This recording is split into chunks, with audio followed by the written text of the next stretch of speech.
few years back, I'd just gotten my first bike. As a young female rider, I often attracted unwanted attention. People couldn't help but notice me as I cruised through the streets. It was exhilarating, and I loved the feeling of the wind and the freedom of the open road. Most bikers I came across were so kind and welcoming, and there's a really strong community. But there were times when the attention crossed a line. One evening, I was riding home, just enjoying the view. The sun was setting and it painted a beautiful picture. The road was quiet, just the way I liked it. My bike growled beneath me, and for a moment, everything felt perfect. But then, as I pulled into a station to top up my tank, I noticed him, a young guy on another bike, maybe in his 20s. He parked beside me, and our eyes met. I offered a polite nod, thinking he'd move on. Instead, he removed his helmet and started chatting. He had a friendly smile and an easygoing demeanor, and although his confidence was admirable, something about his persistence set me on edge. We talked for a few minutes about our bikes and the thrill of riding. He seemed genuinely interested in getting to know me, but I couldn't shake the feeling that he was being a bit too forward. I nodded and kept my responses short, hoping he'd eventually get bored and ride off into the sunset. However, that wasn't his plan. After filling up our tanks, he hopped back on his bike and revved his engine, indicating that he was going to follow me. Anxiety began to creep in as I realized this stranger wanted to ride with me. This wasn't completely unheard of. I'd gone side by side a few times with some other bikers until we both go our own ways. But I was heading home, and I didn't want to be followed. As the miles rolled by, he continued to ride beside me, occasionally trying to impress me with a wheelie or a burst of speed. It wasn't overly creepy, just persistent. I decided it was time to lose him. I knew my bike and its capabilities well, so I hit the throttle, speeding away from him. The wind rushed past me as I pushed my bike to its limits. He caught up again, and I realized that I wasn't going to lose him. I decided to pull over, and he pulled up next to me. He was so proud of himself. He took off his helmet and had a massive grin on his face as if we'd been playing a fun game. I told him I was heading home now and that I'd see him around. He continued smiling at me and told me he'd make sure I get back safe. I really wasn't in the mood. I kind of snapped and told him directly that I was good and didn't need an escort. Just as I started to leave, I gave him a wave. One last attempt to make it clear that I was saying goodbye, leave me alone. He'd rested his helmet down, so it took him some time to get ready. I managed to get some serious distance this time. Glancing back, I saw him in the distance, desperately trying to catch up. The adrenaline was pumping through my veins as I weaved through the winding roads. But the persistent rider wasn't giving up. He was closing in fast. I could hear the roar of his engine growing louder, and I knew I had to make a decision.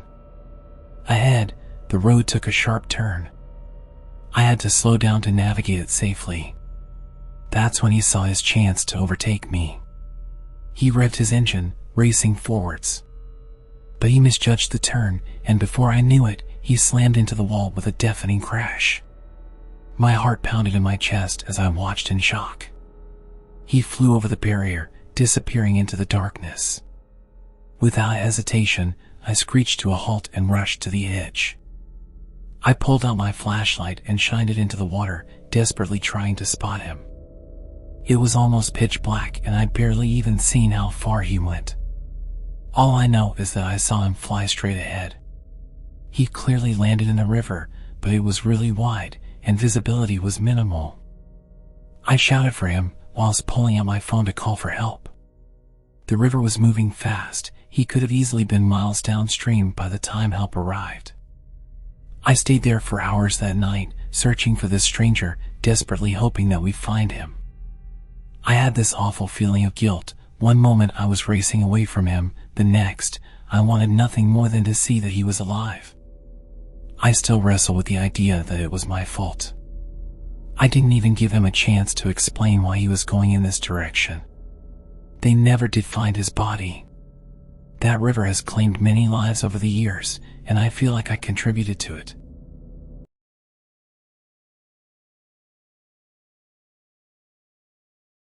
When you first get arrested, you go into a processing sequence of cells called the horseshoe, and basically, this is for new arrestees. You're in these cells for days, and you don't know what day it is. All you can feel is the heat rising and falling, and you're crammed in, like sardines with 40 or 50 people. Fights are breaking out, there's blood on the walls, and guards are rushing in, grabbing people, especially those acting up on drugs. If you really act up, the guards grab you and put you in a restraint chair. It looks like a medieval torture device. They tilt it back, strap you in, and put a hood on your head. There are people out there in chairs just howling and whining. It sounds like something out of a horror film. Yeah, it's pretty wild. Then, you get to see the judge, and I got sent over to medium security in the beginning, which is completely gang and drug infested. So as soon as I get there, some skinhead dudes are eyeing me up. They're like, "We want a word with you in that cell back there." You can't say no, because in prison, you don't have much of a choice. They're sizing you up, and you look like their type of recruit. Not because I wanted to, but because I'm white, and in prison, you get affiliated with one of the racial gangs whether you like it or not. It's like that for all races, whites, blacks, Mexicans, Mexican Americans. I didn't know this yet, but I had to do what they said, so I went into the cell. They ask, "What are your charges?" And I've got the printout, but it's all in legal speak, so I don't understand it. So I tell them, I've got my charges, but I don't know what they mean. And they freak out and start pushing me against the wall, shouting, "What do you mean you don't know what it means? Are you a chomo?" I don't know what a chomo is either, so I'm digging my grave here. They've got me up against the wall about to smash me, and I'm making it worse because I don't know how to behave in prison. I tell them to look at my sheet and they take it and look, and they see I've got drug charges. They see my bail is nearly $1 million, and they love that. They ask me who I killed to get a bail that high. They relaxed and started to joke with me. Suddenly they accepted me and let me go. I learned later that chomo meant you were a child predator. One of the guys who came in with me actually did have those charges. So the next day they ask me about him and I tell them I know nothing. Later I hear someone being beat in the shower area, and it's the skinhead gang that questioned me, and they leave this guy in there, just whimpering in a pool of blood. This big guy says to them as they're leaving, "How come we can still hear him?" And the head of the skinhead says, "We smashed him good." And the big guy says, "Not good enough." So he goes in and it's like he's trying to crack this guy's head open like a coconut. You can just hear the stomping echoing. Crack. Crunch. The guy looks dead and a guard doing a security walk eventually finds him. He was carried out on a stretcher. He had blood and yellow stuff coming out of his head, like brain fluid or something. It was every day after that, just violence. I had to get used to the sound of heads getting bashed against toilets, bodies being thrown around, people getting carried out on stretchers. They'd wait until the guards did the security walk so that they'd have the most amount of time possible to torture these child predators. One guy, after they were done with him, came out covered in blood. He managed to get down the stairs and knock on the window to the guards, and they opened the door and he just collapsed. There was an old man who wouldn't stop rambling, so the gangs thought they'd shut him up. I walked past him and there was blood splurting out the back of his head. So he was dealt with as far as they were concerned. All of this within a week of being in prison. You had to toughen up fast or you were done for.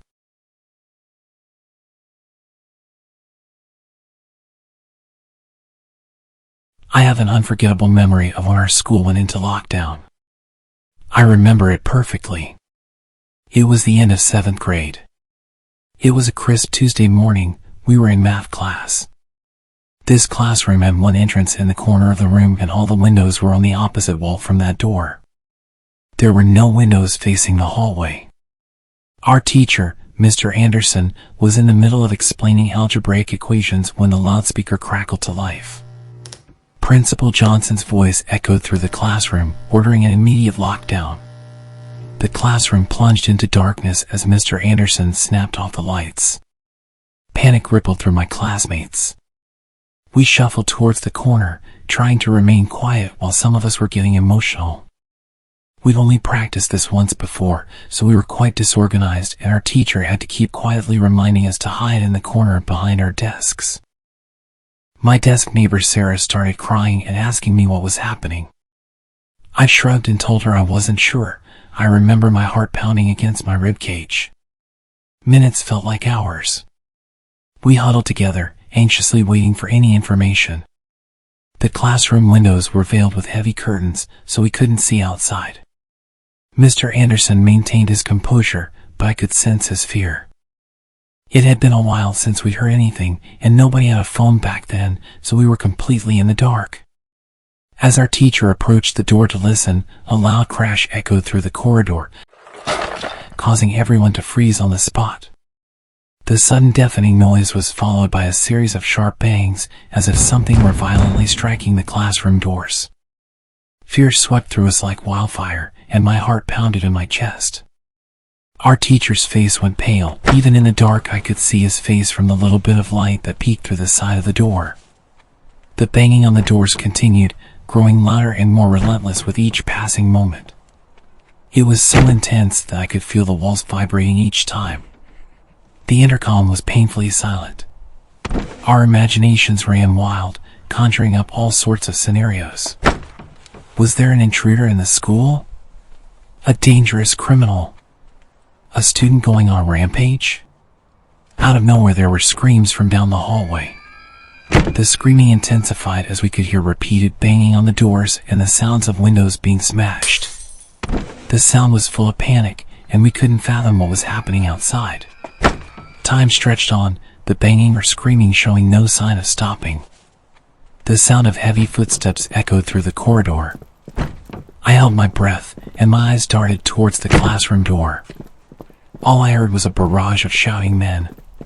Some giving direct orders, others seemingly just shouting as loud as possible.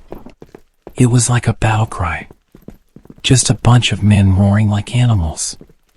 The noise was only amplified by the echoing hallway. The banging and screaming stopped, and a few minutes later we noticed a shadow at the door. The doorknob slowly turned, and it creaked open.